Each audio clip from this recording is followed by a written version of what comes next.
뭐 평등문화 약속문은 아시죠? 네. 네. 그래서 이렇게 지역의 모임 같은 데 가보면 항상 이거 읽고 시작해요. 네. 뭐 읽고 시작할까요? 아니면 그냥 넘어갈까요? 읽고 시작하면 읽어보죠. 예. 그게 나아요. 네. 제가 이렇게 읽어부터 할 테니까 이렇게 계속 이렇게 돌아가요. 그런 식으로 하는 거야. 네. 우리 모두는 녹색당의 주체이며 나이, 성별, 성지향, 성별 정체성, 장애 여부, 국적, 피부색, 출신 지역, 본인 여부, 가족 관계 등에 관계없이 동등하다.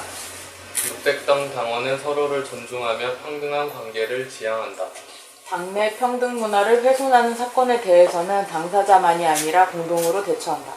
당 활동에 있어서 기본적으로 경어를 사용하고 상호 동의 없이 반말을 사용하지 않는다. 나이, 성별, 성지향, 성별 정체성 등에 관한 고정관념이 담긴 말과 행동을 하지 않는다. 상대방이 원치 않는 신체 접촉은 하지 않는다. 외모와 관련된 발언을 주의한다. 사회적 소수자에 대한 혐오 발언은 하지 않으며 혐오 발언에 대해서 항의한다. 연애와 결혼은 필수가 아님을 유의한다. 평등 문화를 훼손하는 행위에 대한 상대방의 거부 의사가 있었을 시에 즉각 중단한다. 녹색당의 당내 행사의 주관자는 사회적 소수자에 대한 혐오 발언을 경고하고 제지한다. 녹색당의 당내 행사의 주관자는 모두에게 참여의 기회를 보장하도록 노력한다. 네, 이게 모임 하기 전에 읽고 시작하면 네. 또 분위기가 다르더라고요. 저희는 연기다가 항상 지역 모임 있을 때 이거 읽고 시작합니다. 네, 제가 얘기할 거 이런 식으로 순서로 얘기할 텐데요. 시간 뭐 많이 쓰지 않고 압축적으로 좀 말씀드릴게요. 바로바로 넘어가겠습니다. 네, 이제 세계 녹색당의 역사는 세계 녹색당에서 시작했죠. 이제 60년대, 70년대 진좌파 신사회 운동에 흐름쓰는 녹색 정치, 녹색당이 싹이 텄고 실제로 저 운동에 참여했던 많은 나라의 사람들이 녹색당을 만들었습니다. 뉴질랜드, 호주, 스위스, 영국, 독일 이렇게 이런 순서로 만들었는데요. 뉴질랜드가 자기네가 전 세계에 처음으로 녹색을 만들었다고 계속 강조하고 있습니다. 실제로 그런 것 같아요. 그리고 유럽 의회의 녹색당이 84년도에 여기는 유럽 의회도 이제 투표를 뽑으니까 진입을 했고요. 크게 보면 이제 요 주요하게 녹색당의 출연과 관련된 의미 있는 키워드들, 탈물질주의, 반권위주의, 반전, 반핵이라고 흔히들 얘기합니다. 그러니까 그동안에 인간 간의 투쟁과 갈등이었다면 인간과 자연이 가지고 있는 투쟁의 역사여야 된다고 하는 패러다임이 이때 이 탈물질주의라는 걸 가지고 많은 사람이 이야기를 했고 또 68세대가 결국 녹색당을 많이 만들었는데 그 68세대의 부모 세대들이 이제 부에 대한 축적, 여기에 대한 욕망이 굉장히 강했던 시기였죠. 그리고 뭐 지금 핵미사일 이때부터 배치하느니 뭐 베트남 전쟁이 이렇게 핵이나 전쟁 문제가 지구 자체를 위협하고 있어서 반전 반핵 운동을 했던 분들이 대부분 많은 사람들이 녹색당으로 참여했습니다. 이게 이제 녹색당과 녹색 정치라고 하는 책이 있어요. 아르케 나온 거 보신 분들이 계실지 모르겠지만 여기 나와 있는 게 그런 내용, 제가 말씀드렸던 내용입니다. 그리고 이제 독일 녹색당이 되게 유명하니까 녹색당 중에서는 여기 나왔던 몇 가지 키워드들을 보면은 반정당의 정당, 우리 강령에도 나와 있잖아요. 우리는 정당이지만 기존에 있는 낡은 정당과 다른 정당이고 그걸 깨는 것에서부터 정당을 시작하겠다 이런 의미인 것 같아요. 반정당의 정당이라는 것을 내걸었고 당시 독일 녹색당이 만들어졌을 때 언론이라든지 다른 정치 단체에서는 저항 세력의 오합지졸이다 이런 평가를 많이 했거든요. 우리 한국 녹색당도 초창기에 체계가 없고 우왕좌왕하고 막 그런 뭔가 막 얘기하니까 저런 말을 쓰기도 했어요. 뭔가 이게 얘네들은 체계도 없고 오합지졸 같다 뭐 이런 얘기 했었는데 그때 평가가 그랬어요. 근데 굉장히 날카롭게 활동을 많이 했죠. 그래서 독일 녹색당 당원들 스스로가 법적으로는 정당인데 이 구조는 연합이고 우리랑 똑같아요. 우리도 강령이 당원에 나와 있잖아요. 네. 지역감이 연합이다. 네. 최소한 운동으로 이해했어요. 그러니까 녹색당 정치 활동이 아니라 녹색당 운동으로 이해했고 우리 녹색당도 아무래도 녹색당은 그렇게 시작을 했습니다. 실제로 우리랑 거의 지금 구조가 98년도에 강령이 녹색이 변화를 주도한다 했거든요. 저게 쟤네들은 강령이 제목이 항상 있어요. 바뀔 때마다. 근데 지금의 현재 강령이 2003년도에 그게 뭐 이렇게 바뀌었는지 모르겠지만 미래는 녹색이다 라는 것이 지금의 강령의 제목이에요. 예, 최근에 나온 쉐이프 오브 워터라고 하는 영화에 보면 이 대목이 나옵니다. 미래는 녹색이다. 네, 뭐 쭉 진입을 합니다. 그러니까 독일, 핀란드, 오스트리아, 스웨덴, 네덜란드, 뭐 스위스 등등 여러 나라에서 80년대 대부분 다 의회에 진입했는데 대부분의 의회에 빠르게 진입했던 나라들은 비례대표제이거나 연동형 비례대표제예요. 그러니까 전면적으로 비례대표를 뽑거나 연동형인데 나머지 영국, 캐나다, 미국은 연동형 비례대표제가 아니잖아요. 여기는 다 소선거구제예요. 우리랑 비슷하게. 그러니까는 영국은 2011년도에 루카스가 처음으로 진입했고 캐나다도 같은 해에 처음으로 진입했고 미국은 한 명도 진입 못했죠. 네, 그러니까 여기는 우리나라 선거제도 거의 유사하고요. 저 개인적으로도 우리나라가 그러니까 선거제도가 바뀌지 않으면 의회 입성하는 거는 어려운 일인 것 같아요. 그러니까 1등만 당선되는 이 구조에서는 어느 지역에서 녹색당의 후보가 정말 활동도 열심히 하고 그냥 거기서 뿌리를 박아야 되는데 그럼에도 양당 큰 거대 정당한테 밀릴 수밖에 없거든요. 다른 나라처럼 적어도 녹색당이 뭐 장기적으로는 이제 한 5%에서 한 10% 정도 가면 그 정도로 지지를 받고 가면 좋겠다는 생각인데 이제 예를 들면 5%를 받으면 5%의 국민들의 목소리를 대변하는 선거제도여야 되는데 그게 안 되잖아요. 그러니까 1등한테 투표하지 않으면 다 사표가 되기 때문에 비례성이 거의 우리나라는 굉장히 약하죠. 그래서 선거제도가 그런 면에서 저는 되게 중요하다고 생각하고 이번에 바꾸지 않으면 되게 어렵다. 뉴질랜드만 사례를 들어도 여기가 우리나라랑 80년대만 하더라도 똑같았거든요. 거의 선거제도가. 근데 국민당과 노동당이 계속 권력을 잡았어요. 근데 노동당마저도 노조를 약화시키고 복지를 축소하고 민영화하는 그 신자유주의 바람에 묻혀가지고 노동자를 완전히 배신해버렸어요. 그때. 그래서 93년도에 소선거구제에서 연동형 비례표를 전환합니다. 이때 이 운동을 굉장히 치열하게 했어요. 근데 그럴 수밖에 없는 게 여기 있는 뉴질랜드의 시민사회단체나 또 녹색당 굉장히 많이 주도를 했는데 이거는 단편적으로 여러 가지 사회 의제들이 있는데 사회 의제들을 가지고 목소리를 내는 것이 아니라 선거제도를 바꾸지 않으면 모든 것이 정치로부터 시작되기 때문에 우리가 단일한 의제로 가자라고 해서 모든 의제가 있지만 하나를 뭉쳤어요. 이렇게. 그래서 선거제도 개혁, 국민행동 뭐 이런 식으로 해서 굉장히 진짜 치열하게 싸워서 결국에 법을 바꿨어요. 법 바꾸는 게 굉장히 어려운 건데 그래서 첫 번째 바꾸고 나서 첫 번째 선거에서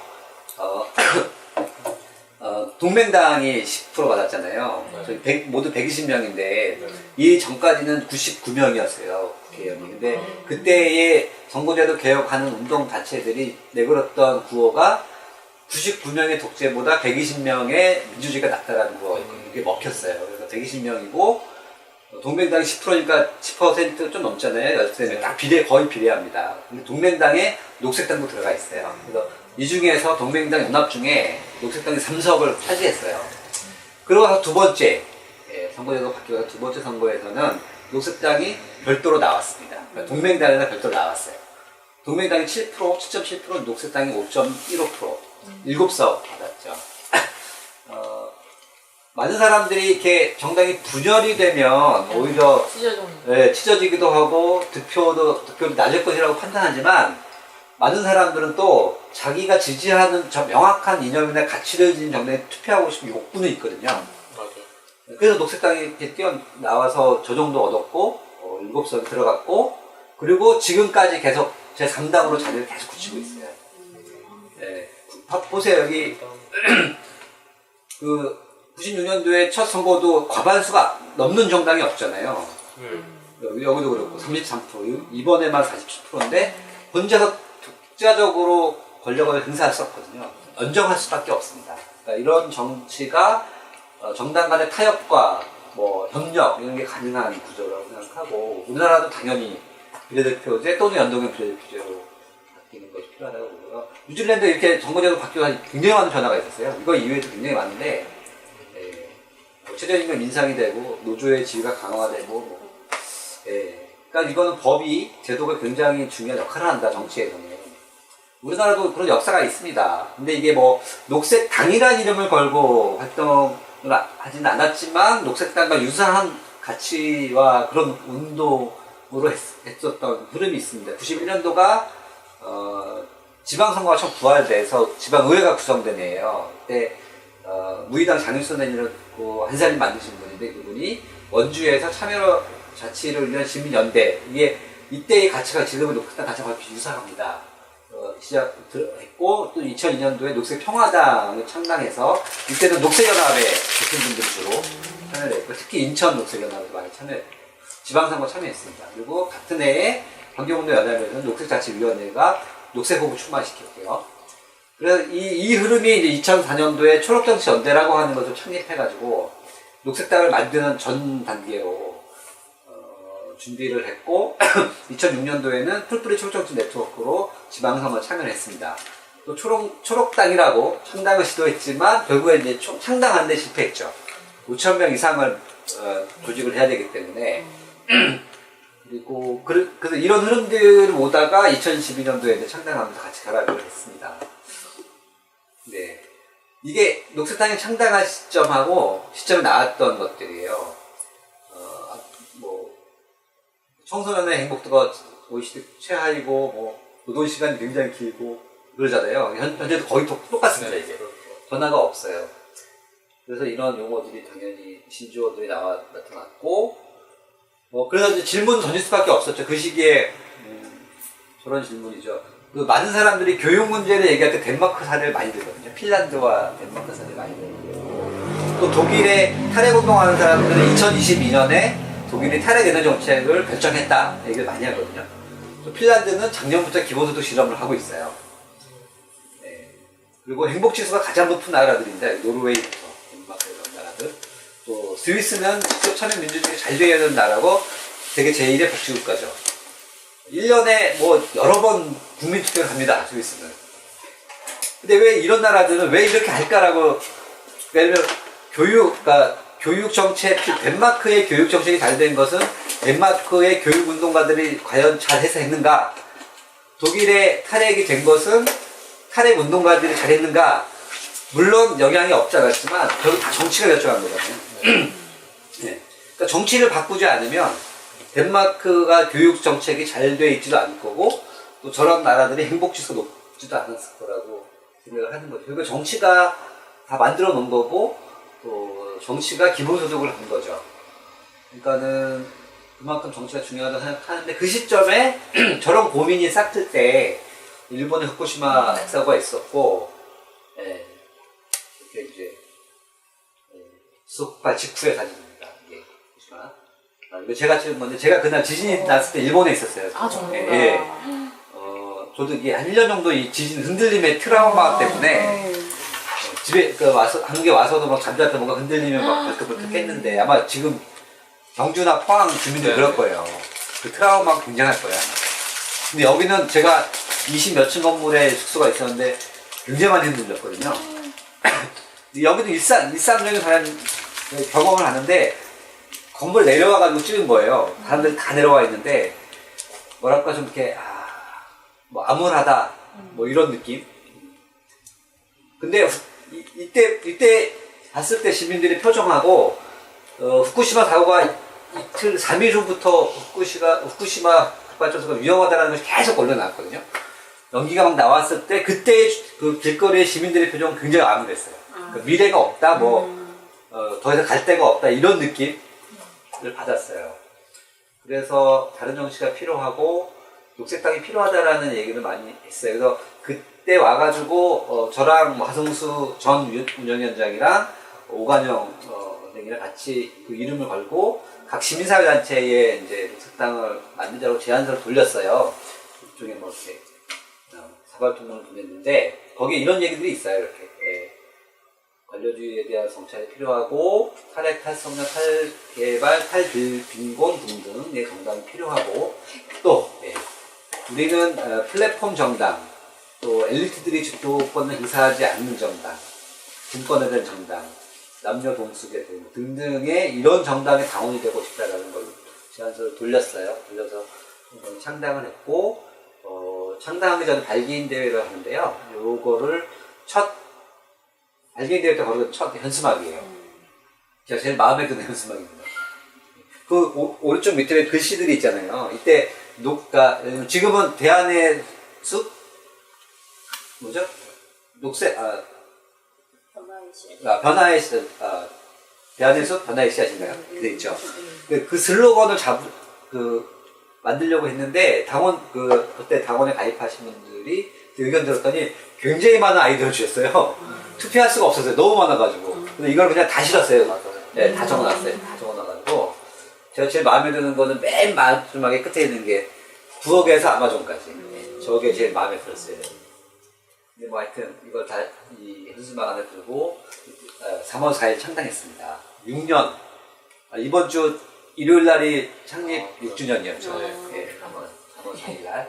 이때 이제 충남 당원들이 오셔가지고 녹색 떼비를 수건으로 세상에 더러운 때를 다 벗기겠다. 민성당원이고요. 한 달 만에 19대 총선에 참여했어요. 4월 11일 날. 이 결과인데요. 그 과정이야 재밌었는데 다 빼고 우리가 창당해서 한 달 만에 선거에 참여해서 10만 표를 얻었어요. 0.48%. 기대는 컸지만 뭐 이게 현실 여기서부터 시작하자. 많이 또 투표를 해주셨죠. 당이 진짜 많았네. 네, 당이 지금이 30몇 개 있어요, 정당이.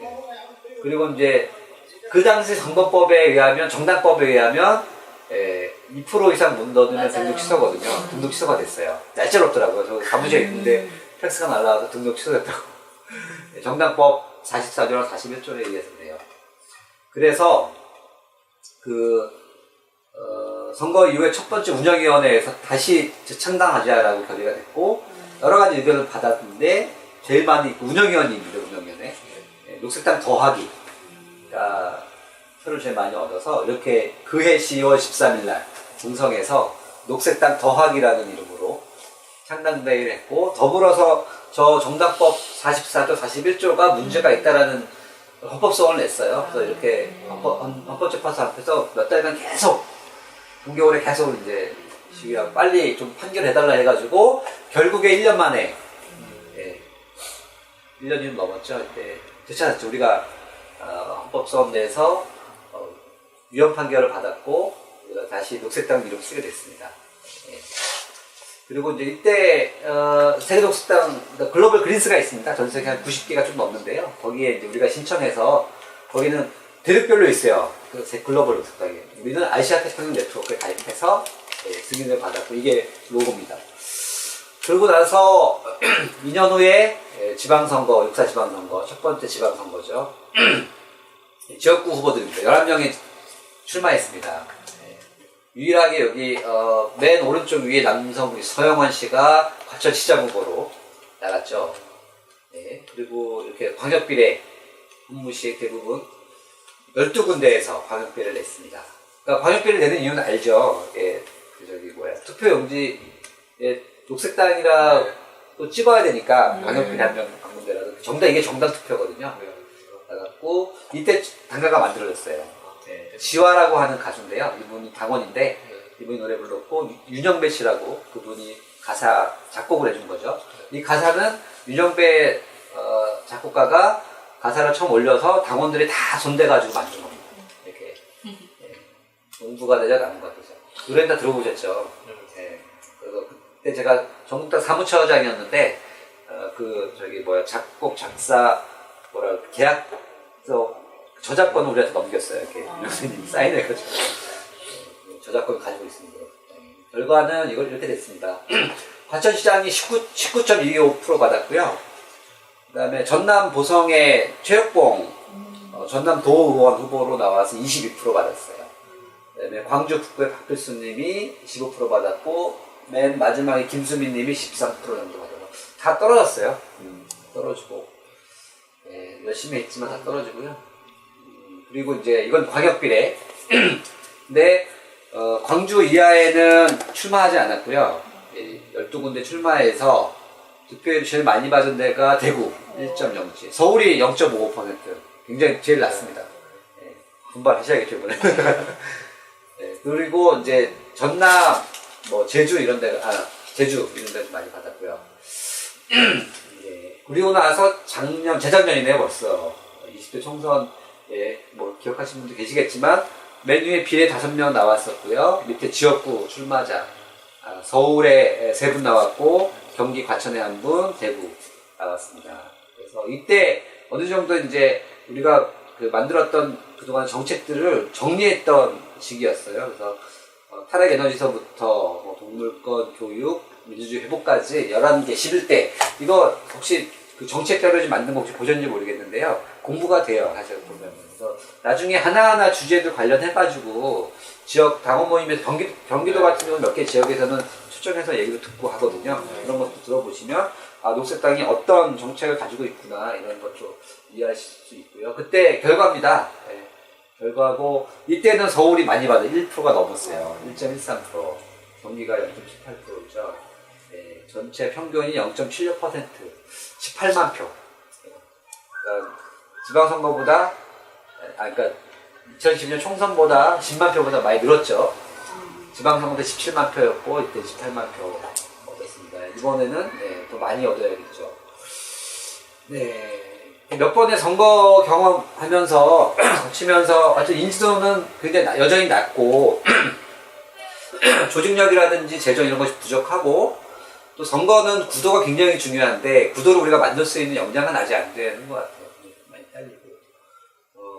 그렇지만 기존의 어떤 진보정당의 전략과는 다른 길을 좀 우리가 찾을 필요가 있고 일상적인 정치활동, 그 다음에 메시지 전략 이런 것이 굉장히 필요하고 또 무엇보다 선거제도 개혁이 필요하다는 생각이 들고요. 강령 당원은 아마 뭐 많이 보셔서 아시겠지만 이건 좀 빨리 넘어갈게요. 그러니까 7대 가치가 있죠. 보통은 지구적 행동과 국제연대에는 다른 나라의 정당들은 없는데 우리나라는 넣었습니다. 이게 비교해 보시면 세계 녹색당 혼자는 6대잖아요. 독일 녹색당은 5대고 우리는 7대 이렇게 거의 유사합니다. 그리고 넘어갈게요. 이게 전문만 잠깐 볼게요. 전문인데요.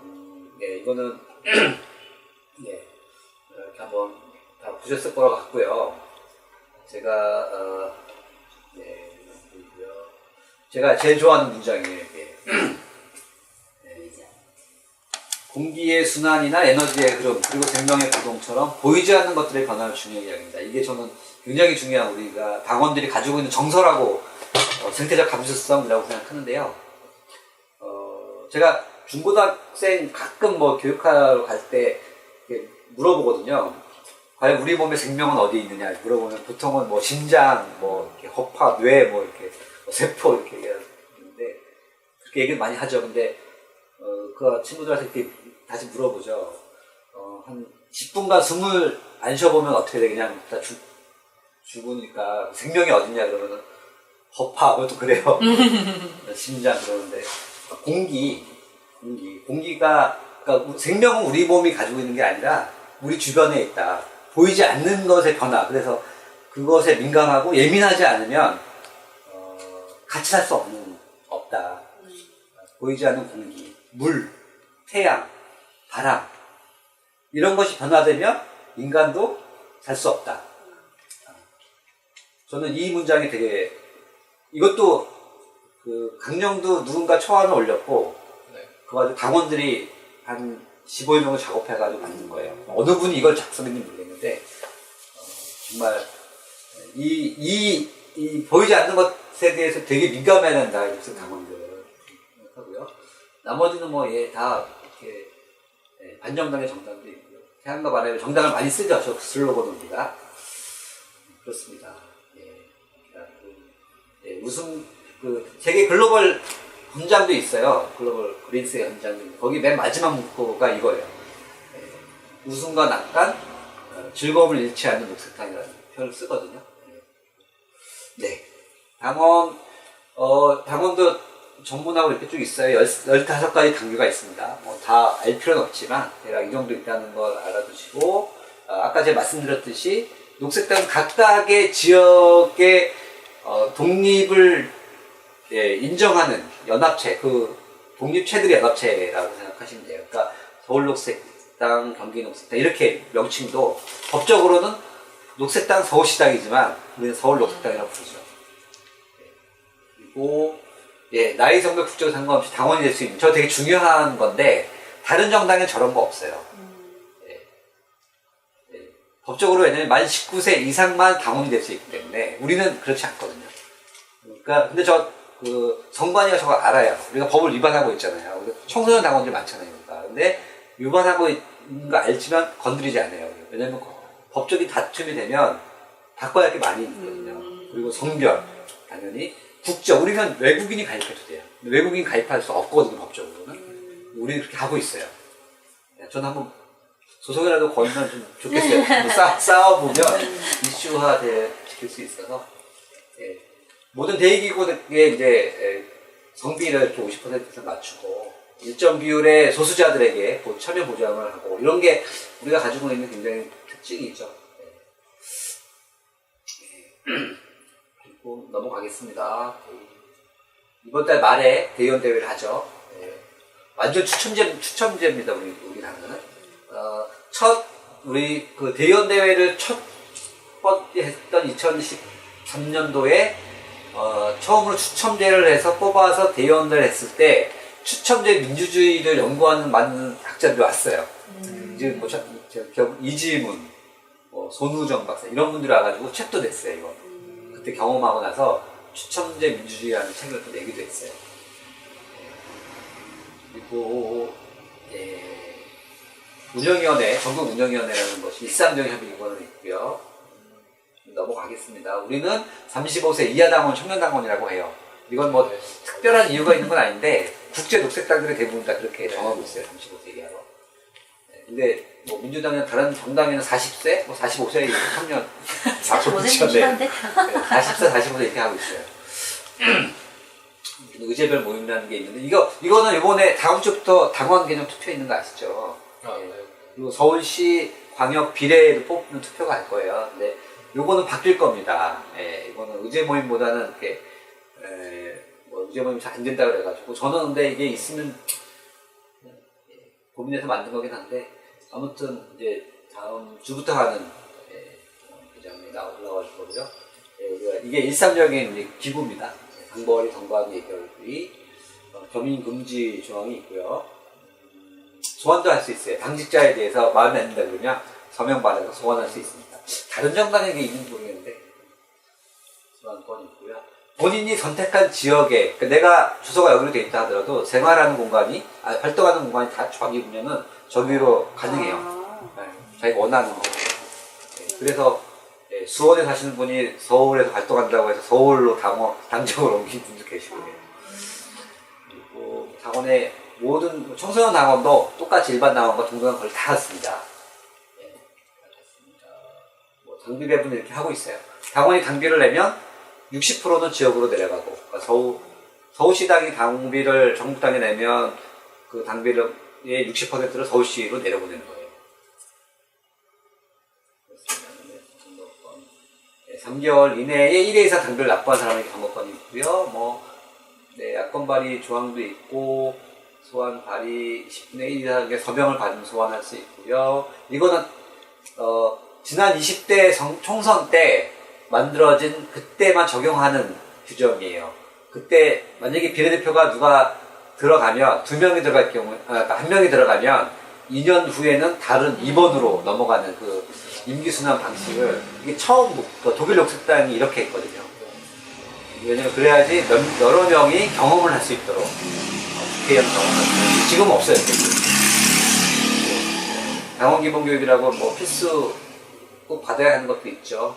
사실 이것도 당원교육이라고 할 수 있는데요. 그렇죠. 지금의 녹색당은 이런 구조가 이렇게 있습니다. 복잡하긴 하지만 이렇게 여러 구조 조직이 있고요. 현재의 특별위원회 의제 모임이 있는 겁니다. 탈핵특별위원회 가장 활발히 하고요. 소수자 인권 통해서 그렇고 기본소득 의제 모임과 노동 의제 모임 중이고요. 이제 방문 현황인데요. 만 60 최근 보니까 만 80몇 명 된 것 같은데요. 네, 만 명이 좀 넘습니다. 그리고 이제 지역별 아까 말씀드린 서울이 3,100, 네, 경기가 2,600 몇 명 되는 거죠. 네, 네, 다 있습니다. 그리고 성비는 이제 성별 분포는 여성이 훨씬 많죠. 56%까지 제가 봤는데 여성이 56%다 그러면 놀래요 다들. 그 외국의 녹색당도 30%가 안 될 거예요 아마. 이 얘기하면 깜짝 놀라더라고요. 그러니까 우리 녹색당 여성 녹색당 페미니즘 정당이다라고 얘기하는 건 과언이 아니다.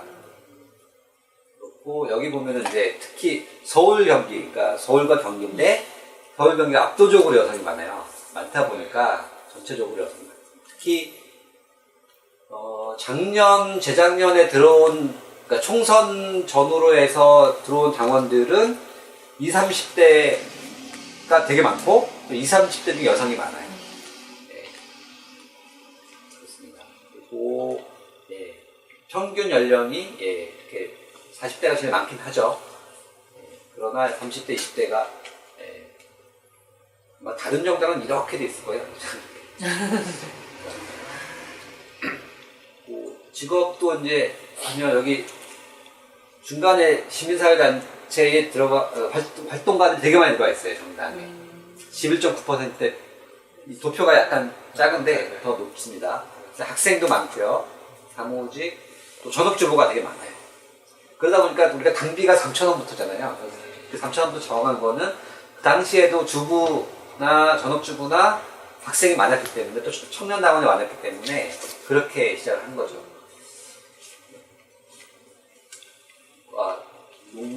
농민도 많습니다. 농축수산도 조금 많이 있고, 많이 있습니다. 평균 당비가 월 1인당 8,700원 정도 됩니다. 네. 만 원을 채워야 좀 안정화되는데, 8,700원이고. 가입 동기 보면은, 네, 저게 지인 소개가 제일 많아요. 그러니까 주변에 있는 사람한테 내가 활동하는 모습을 보여주거나 아니면 내가 소개를 하거나 가입해라 이렇게 하는, 가입하시는 분 많거든요. 그래서 사실은 우리가 뭐 이렇게 언론 속에서 많이 뭐 광고를 한다거나 이런 건 못하니까 주로는 SNS 활동이거나 아니면 주변에 지인들을 통해 가지고 들어오는 게 가장 많고 또 그게 효과적이기도 합니다. 최근에 신입당원들 가입할 거 보면 작년에 766명 들어왔는데 마찬가지로 월등히 많습니다. 지인 소개가. 주변에 이렇게 좀 녹색당이 약간 기웃기웃하시거나 관심을 보이는 분이 있으면 이렇게 끌어들여서 예. 그리고 이제 이것도 약간 특이해서 제가 가져와 봤는데요. 파란색의 전체 당원의 관심 분야예요. 그러니까 맨 왼쪽에 보시면 탈핵 에너지가 전체적 그러니까 초창기에는 굉장히 많이 관심을 갖고 녹색당에 들어왔는데 근데 2016년도에 오신 분, 그 이후에 오신 분들 보면은 제일 높은 게 뭐냐면 자연 생활환경이에요. 그러니까 다른 거 굉장히 균일하죠, 어느 정도. 그러니까 그 관심 분야가 굉장히 다양하게 있다는 거예요. 우열을 가릴 수 없을 정도로. 초창기에는 탈핵 에너지가 딱 꽂힌 거죠. 네, 그렇다는 거고. 네. 그러니까 녹색당이 무엇이 다른가, 다른 정당하고, 다른 진보 정당과 무엇이 다른가 많이 물어보시는데, 네, 저는 이렇게 얘기하거든요. 우리는 추첨제를 한다. 대의원 뽑을 때. 그 다음에 연암동수제를 한다. 대부분 운영위원장은 연암으로 다 하거든요. 또는 여여라든지.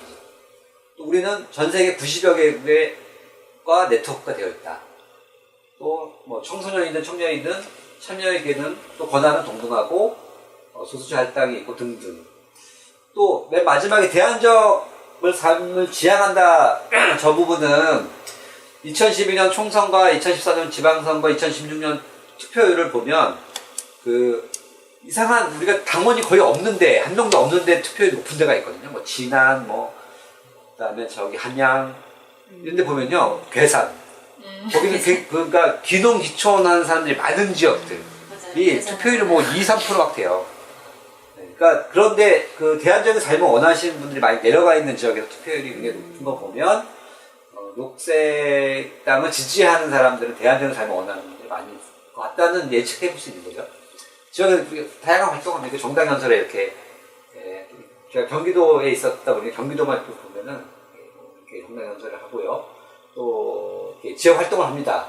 파주 녹색당 당원들이 활동해서 파주시장 비리 구속된 거 지금 공석이거든요. 이제 연수생하고 열심히 활동을 좀 하고 뭐 이렇게 공동체 상영도 하고 달력도 제작합니다.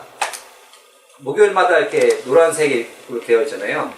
탈핵 목요 행동 이렇게 한다고 쭉 오는 거예요. 그리고 강연회 같은 것도 하고 이거는 이제 소식지를 만들어가지고 당원들 발송도 하고요. 이렇게 많은 분들이 많고요. 과천당원들 이렇게 길고양이 급식소도 하고 뭐 피켓팅 일상적으로 하고 농사도 짓고요. 이런 캠페인도 하고요. 네. 그리고 이렇게 햇빛발전 텃밭계라고 만들어가지고 몇몇 저기 합니다. 이렇게 목사님들 이렇게 설치도 하고 뭐 연수막이 아무래도 뭐 가장 가성비가 효과가 있죠. 공부 효과가 뭐 공부 모임은 굉장히 많이 합니다. 이거 이제 이날도 녹색평론 읽고 공부하는 모습인데 몇 가지 이제 당면 과제들을 좀 말씀드려서 마무리를 하면 아까 말씀드렸던 현재 선거제도가 워낙에 기울어진 운동장이기 때문에 이걸 바꾸지 않으면 우리 사회에 여러 문제가 풀리지 않을 거라고 생각하고 작년에 저도 집중했던 것이 선거제도 개혁이었고 근데 만만치 않네요. 이건 만만치 않네요. 이 국회의원들이 자기 목에 방울을 걸어야 되기 때문에 쉬운 문제가 아닌데 어쨌든 열심히 뛰고 있고요. 녹색당이 제안하는 선거제도 개혁 아니에요. 이거는 뭐 이것만 설명드리려고 해도 뭐 한두 시간 걸리는 거니까 넘어갈게요. 이것도 홈페이지에 올라와 있으니까. 그리고 지방선거 준비 이제 지방선거가 거의 100일도 안 남았잖아요. 3월 그러니까 2월 3일 날에 두 분의 서울시장 후보 신재 후보와 제주도지사 고은영 후보가 예비 후보 등록을 했고 3월 2일 중간에 있는 여기는 시군구 구의원 또 구의원의 이 경기도 4명의 후보가 등록을 했습니다. 다른 지역도 등록을 해서 활동하고 있고요. 6월 13일 날에 투표를 합니다. 맨 마지막에 있는데 안 보이는데요. 네, 이거는 뭐 이렇게 보시면 될 것 같고요. 7번의 투표를 하는 거죠. 근데 만약에 서울시 의회 광역 비례가 나오지 않는다면 대부분의 투표에 그러니까 다른 지역 같은 경우에 광역 비례가 안 나오면 녹색당을 찍을 수가 없어요. 그래서 가능하면 광역 비례는 서울시에는 서울시장이 나오기 때문에 상관없지만 다른 지역에는 뭐 지역 후보가 많이 나오는 것이 아니기 때문에 되게 7번을 찍어야 되기 때문에 복잡하긴 하지만 7번을 찍어야 됩니다. 더군다나 재보궐선거도 같이 하죠. 개헌투표까지 하면 최대 9번까지 투표하는 지역도 있어요. 그렇습니다. 광역단체장은 5천만원. 기타금 5천만원이에요. 단체장은 1,000만원이고, 광역은 300만원, 기초는 200만원인데요. 예비 후보 할 때는 저기에 20%를 냅니다. 그래서 이번에 1만원 캠페인 했잖아요. 그래서 2천만원 모아서 각각 서울시장과 제주도지사. 국회의원 선거는 1,500만원 내는데요. 녹색당이 헌법소원 해가지고 헌법 불합치 판결 받았어요. 그래서 비례대표 기타금은 줄어들 거예요, 많이. 1,500만원을 항상 내왔다가 다음번 선거 때부터는 뭐 300에서 한 500? 네, 우리의 선거운동은 항상 이랬어요. 2014년 지방선거에는 선거 비용을 절약하고 온실가스를 배출하지 않는 선거운동을 하고 보통은 대형 유세 차량을 많이 쓰는데 우리는 거의 쓰지 않고 자전거나 승용차를 쓰고 골목골목 누비면서 유세를 하고 로고송을 우리 단가로 주로 활용을 했는데 되게 차분하잖아요. 그런 것도 활용하고 이번에 목표는 이제 이거는 지금 현재 하여튼 당선자를 좀 내자. 아까 2012년도에 창당해서 현재까지 우리가 의회에 한 명도 안 들어가 있잖아요. 기초의원 국회의원. 이번에는 한 명이라도 당선시킴으로써 정치적인 지민권을 확보하는 게 되게 중요하다는 당원들의 욕구가 좀 있어요. 어쨌든 다른 지역도 열심히 하지만 경기도는 반드시 몇 군데로 당선시키려고 하고 있습니다. 지금. 그리고 광역비례 투표가 5%가 되어야 광역비례가 한 명이 들어가는 거예요. 그래서 목표가 5%. 네, 만만치 않죠. 만만치 않은데 그래도 네, 이거는 기조 네, 읽어보시면 될 것 같아요. 제가 하나하나 설명을 안 드리고 시간이 좀 됐으니까. 그리고 이렇게 정책을 만들었어요. 이렇게 9가지인데요. 도시의 녹지를 시민의 공유지로. 이건 전국의 공통 정책입니다. 자동차를 줄이고 공유도시 늘리고 이렇게 공사말고 농사 만들었고, 또 공통 조례 8가지 조례를 전국 당이 만들어서 배포를 했습니다. 그리고 이제 주요 일정인데요. 지금 중간에 보시면 모금액이 이제 4월부터 5월까지 한 6억 5천만 원 모여야 선거를 뛸 수 있어서 이때 집중해서 모금을 할 거고, 그다음에 전 후보의 기타금하고 단체 그러니까 지역구의 선거운동 비용도 또 지급을 하고 할 계획이고요. 지금 이제 경기 녹색당 같은 경우가 후보자 기본소득을 지급을 하고 있거든요. 4개월간 우리가 공약으로 내걸었던 40만 원, 4개월간 주자.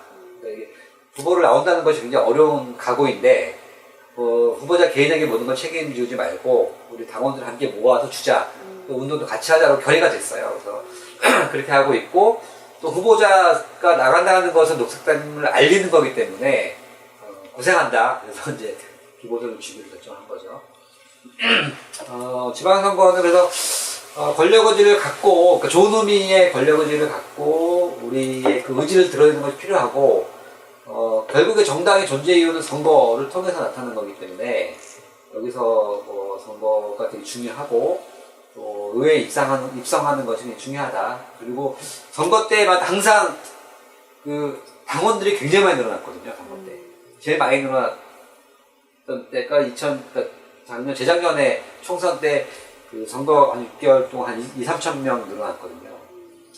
그래서 이번 계기로 선거도 당원도 많이 밀리고, 근데 여전히 인지도를 높이는 게 필요할 것 같고요. 선거는 광지는 후보가 없죠. 네. 네. 그래서 이제 후보를 내는 거는 이렇게 양가적인 측면이 있어요. 그래서 무리하게 내기보다는 내 여력이 안 되면 다른 활동하는 게 필요하고, 그래서 그러나 분명한 거는 지금의 선거는 다음 선거의 미래거든요. 이번 선거는. 그러니까 2020년 국회의원 선거가 있는데 올해 선거를 어떻게 하느냐에 따라서 사실은 2020년 지방선거도 다 연결되어 있다라는 거, 선거를 잘 해야 될 것 같고, 마지막으로 요거 좀 보여드릴게요. 다 아실 텐데, 우리 지금 현재까지 후보들입니다. 광역당 지자는 신지혜 서울시장의 미후보고요. 고은영 제주도지사, 기초지방의원 지역구 후보들이에요. 은평의 이상희 예비후보님, 네, 김빈수, 은평에 두 분을 낸다 그러더라고요. 여기는 활동 워낙 잘했기 때문에, 경기 시흥의 안소정 예비후보님, 지역에서 청년 운동 많이 오래 했어요. 그리고 파주의 김성윤 예비후보님, 또 수원의 한진희 예비후보님. 소개성님이 빠졌다. 소개성님 빠졌구나. 소개성님이 떠 있어요, 파주에. 부산의 전미경 의원으로 나오고요. 안동의 오승준. 여기까지가 현재까지 지역 후보들이고요. 광역비례 예비 후보자들입니다. 우리 김영남 서울시, 그리고 투표가 다음 주부터 예비 후보입니다. 현재까지. 경기도의 오영주 고양 당원이시고요. 광주의 강선양, 제주의 오수경님, 제주도 두 분이에요, 예비 후보가. 김기영님, 부산의 김상민님, 또 부산은 지금 이제 다음 주 투표에서 이분이나 이제 두 분 중에 한 분이 될 것 같아요. 그다음에 인천은 이제 결정이 됐고요. 대구도 결정이 됐고 5분이, 정현준님까지. 나머지도 이제 지금 준비하고 있거나 그런데요. 특이점이 다 대부분 여성입니다. 남성이 없죠. 나 한 분. 이분 김기영님이랑 남성이 허승근님, 김성기 의원님 이렇게 있습니다. 그러니까 저는 그 지방 의원들 보면은 그 아무리 그 정치적인 뭐 이념이 뭐 어떤 걸 가지고 있는지 모르겠지만 여성이 남성보다 의정 활동을 한 10배 이상은 잘하는 것 같아요. 이상하지도 안 하고. 그러니까 의회에 들어가면 누구보다 어느 정당보다 잘할 거라고 저는 생각하고 그런 면에서 광진 당원들도 이렇게 후보를 안 내시지만 뭘 할까 이렇게 고민을 해보시면 좋을 것 같아요. 이상 제가 앞에서 말씀드렸습니다. 수고하셨습니다.